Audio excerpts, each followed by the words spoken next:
Y también asesorás a muchos políticos, entonces podés ayudarnos a pensar el impacto que puede tener ciertos papelones, ¿no?, de la filtración de este tipo de información. Antes que nada, Luis, bueno, algo que tiene que ver con las preguntas que nos planteábamos al comienzo, ¿no? Wikileaks, este escándalo, ¿es como una especie de bomba momentánea o va a tener realmente un impacto más profundo en cuanto a producir un cambio en la forma en la que se realiza la diplomacia de los distintos países, sobre todo de los Estados Unidos, ¿no?, de la gran potencia? Yo creo, Muriel, que Wikileaks no puede excluirse de un fenómeno mucho más profundo que se está dando en el mundo, que lo estamos viendo en diferentes manifestaciones. La elección de Barack Obama en los Estados Unidos tuvo mucho que ver, en la elección de Barack Obama, la irrupción de los medios no tradicionales de comunicación. Toda esa gente que se movilizaba por debajo de la mesa normal en la que está servida la política tradicionalmente en Estados Unidos y que se movilizó a través de las redes sociales, etc. Después lo vemos en esta explosión y seguramente reformulación de las reglas básicas de la diplomacia mundial a partir de Wikileaks. No va a ser lo mismo. Se van a cuidar todos mucho de hablar frente a algún funcionario norteamericano o de cualquier otra nacionalidad. ¿Se van a cuidar más o van a cuidar más la seguridad por donde se envían los documentos? Y pero que cada vez que se establece una nueva forma, un nuevo método de seguridad, después viene la forma de violarla en cualquier momento. Entonces, a mí me parece que digamos, el concepto de la privacidad, el concepto de cómo se estructura el esquema básico de comunicación entre antes había un receptor y un objeto de la comunicación, digamos, un emisor y un receptor, e intermediarios de la comunicación, esto ha sido absolutamente... Y los intermediarios eran pocos y generalmente monopolizados, era muy difícil ser intermediario de la comunicación. Ahora, con la generalización de las redes sociales y de las nuevas técnicas de comunicación y los nuevos medios de comunicación electrónicos, esto se ha desdibujado por completo.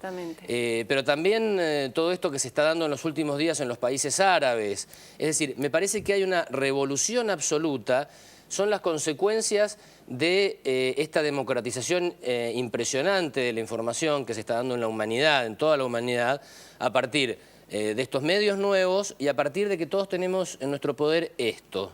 Tenemos un instrumento que nos permite bidireccionalmente poder interactuar en este mundo de una forma diferente. Yo tengo una cámara de fotos acá, casualmente ahora está sonando, pero digo, tengo una cámara de fotos que con esto puedo entrar a cualquier lado y hacer cualquier cosa. El régimen egipcio trata de tapar el sol con las manos y hay millones de personas con celulares que están registrando lo que pasa en las calles del Cairo. Es o sea, imposible. Para vos, Julian Assange ha estado ahí circunstancialmente. Si no era él, de repente era otro. Y si no era... Wikileaks fue una muy buena idea, te diría. Fíjate vos que en las declaraciones que él hace y que las registraban allí en este muy buen informe que vimos, claramente él atacaba o culpaba al gobierno de los Estados Unidos, pero también a los medios de comunicación. Él decía, esto demuestra también lo ineficiente de los medios tradicionales de comunicación, que prácticamente un sitio independiente, sin financiamiento, tiene más información y más valiosa que todos los medios de comunicación tradicionales juntos que existen en el planeta, porque se han ido armando redes tan complejas y sofisticadas de, podría decirse, hasta de complicidades entre el poder y los medios, que ya los medios no son tan independientes en general en todo el mundo.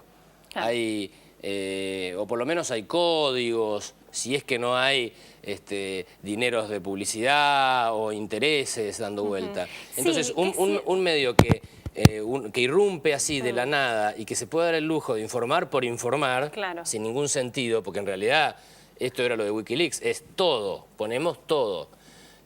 un tanto irresponsablemente. Eso es lo que iba a preguntarte, ¿no? Porque por un lado está bien ese aspecto, me parece muy interesante decir, bueno, cada vez hay más asociación, si se puede decir, entre las empresas mediáticas y los gobiernos, y eso hace perder independencia al periodista, pero también hay un cierto criterio de responsabilidad de qué se hace con determinada información. No estamos hablando de ocultarla, pero sí que hay por ahí determinados momentos, formas de presentar esa información para que no tenga un impacto negativo para los propios ciudadanos, ¿no? Que es para quien uno informa en definitiva. ¿Y cuáles son las consecuencias de informar? ¿Qué consecuencias produce informar tan masivamente y sin ningún tipo de control? ¿Para vos acá hubo un manejo irresponsable de la información? No, me parece que hay que entender que Julian Assange es un hacker, con mentalidad de hacker. Hay toda una filosofía dentro de la web de una gran cantidad de activistas que propician la absoluta y total libertad informativa, absoluta, sin ningún tipo de restricciones, y además la gratuidad total de la información. Claro. Entonces se acabarían los negocios o el negocio que implica las empresas que intermedian la información. En su mundo no existe esa alternativa y ellos combaten eso. Los hackers hacen eso, los hackers claro. que persiguen violentar cuanta pared se le construye que le obstruye el acceso a la información. Ellos tratan de violentarla, la derrumban y que pase lo que pase. Assange en eso me parece que es coherente, a lo largo de toda su vida ha sido coherente y fundó esta idea bastante inteligente. Acordate que empezó, por lo menos en su trascendencia importante a nivel mundial, con las revelaciones sobre los abusos en Irak y en Afganistán, en las guerras, aprovechándose de algo delictivo, de un soldado resentido que estaba robando información en una base de Irak, que con gran habilidad informática podía entrar a los sitios del Pentágono, en la información reservada del Pentágono, y empezó a filtrar. Claro. Entonces, se basan en... ahí está la gran discusión y ahí es donde puede terminar todo mal para Assange. Bueno, justamente de eso vamos a estar hablando en el segundo bloque, lo vamos a dejar un poco para más adelante porque tenemos un informe también sobre ese tema. Me gustaría ahora volver al impacto de lo político, ¿no? Por ejemplo, esto que se filtró sobre las actividades, por ejemplo, de algunos embajadores informando aspectos personales por ahí de algunos presidentes. ¿Sucedió siempre?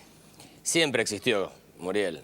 Ahora la única diferencia es que ha trascendido, es que alguien echó luz sobre ese rincón oscuro y oculto de la diplomacia. Estados Unidos es un imperio, el imperio o por lo menos la potencia dominante actual. Y siempre las potencias dominantes y las no tan dominantes también en sus manejos internacionales han tenido toda una parte oculta, secreta. Bastaría, si hubiera existido Wikileaks en épocas del imperio inglés, cuando en el siglo XIX todas sus colonias y toda su área de influencia en el mundo entero le enviaban seguramente reportes a la reina Victoria, lo que nos habríamos enterado.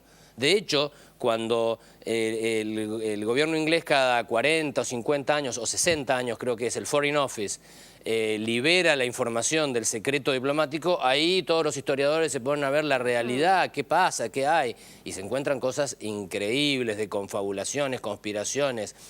¿Son datos que sirve saber en qué gasta su dinero un presidente? Todo este tipo de aspectos más. En realidad, si vos... ¿Se puede llegar a usar? Sí, se puede llegar a usar, más vale. A ver, no seamos naif en esto, porque los servicios de inteligencia de cada país también tratan de saber en qué gastan los dirigentes opositores, casi violentando la ley, no digo que sea aquí en la Argentina. Por ahí sí. Pero en otros lugares seguramente también, y esto es casi violentando la ley y las leyes internas. Los servicios de inteligencia deben servir para evitar el terrorismo, para las hipótesis de conflicto, lo que fuere, pero se utilizan para otras cosas. Y la diplomacia tiene también este tema. ¿Qué hubiera pasado si nos enteráramos de cómo se manejaba el Imperio Soviético en la Guerra Fría? El Imperio Soviético, donde en realidad no había que rendirle cuentas a nadie adentro. Estados Unidos, dentro de todo, tiene y esto es real, es una democracia interna, entonces tiene una serie de valores que por lo menos fronteras adentro de los Estados Unidos tiene que mantener. La vigencia de la ley existe en los Estados Unidos adentro.